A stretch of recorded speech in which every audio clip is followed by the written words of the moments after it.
A person who is growing a garden, if he is growing it organically, is improving a piece of the world. Wendell Berry. Compost is the secret weapon of a great garden. It improves soil structure, boosts microbial life, retains moisture, enhances drainage. How it manages to do both is one of nature's greatest tricks, and it provides slow-release nutrients. Best of all, it's completely free, as long as you make it yourself. Why compost? My very first YouTube video was about compost, and with good reason. It's the foundation of great gardening.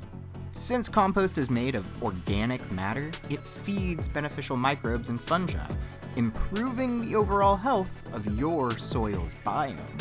This is the number one reason to compost. It's not just about nutrients, it's about soil life.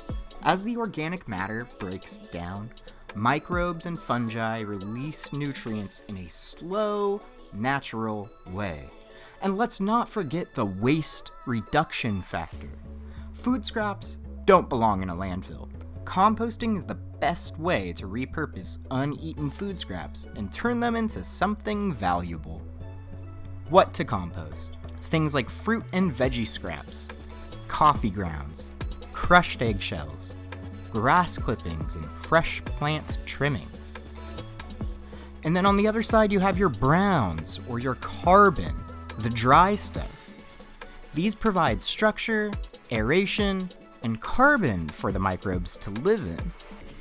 Dry leaves, shredded paper or cardboard without any glossy plastic print on them, straw, hay, wood chips, and sawdust are all great browns to add to your compost. Gardens are not made by singing, "Oh, how beautiful," and sitting in the shade. Rudyard Kipling. How to compost. Different methods. Composting is simple, but there are different ways to do it. You have your traditional pile or bin composting, and this is low effort and kind of a slow speed. It's the most basic method. You just layer your browns and greens at a 3-to-1 ratio.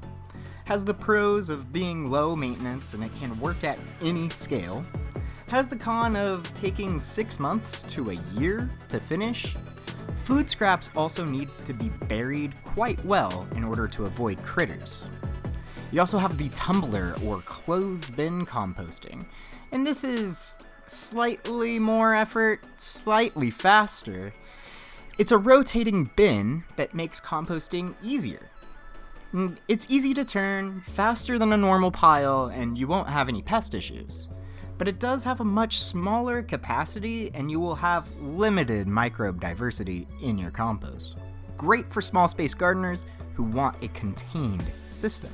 Hot composting, this is high effort, but also the fastest speed, and this is what we should all really be aiming for when building compost piles in our backyard. It's high work, but high reward, producing finished compost in as little as 2 months, and a lot of it. It will require a bin at least 3 feet by 3 feet by 3 feet. This is critical for heat retention.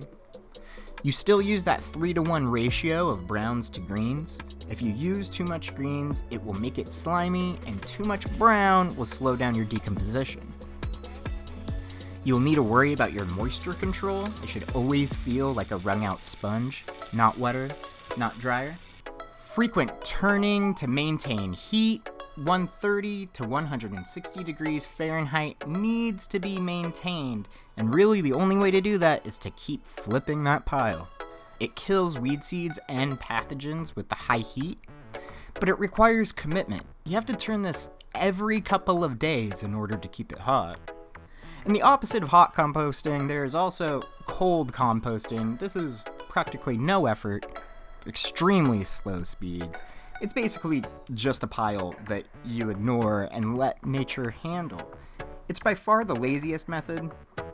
It can take 1 to 2 to 3 years to completely finish, and it's certainly going to attract pests. There are some other non-traditional ways of composting, like vermicomposting, where you use worms to break down your food scraps.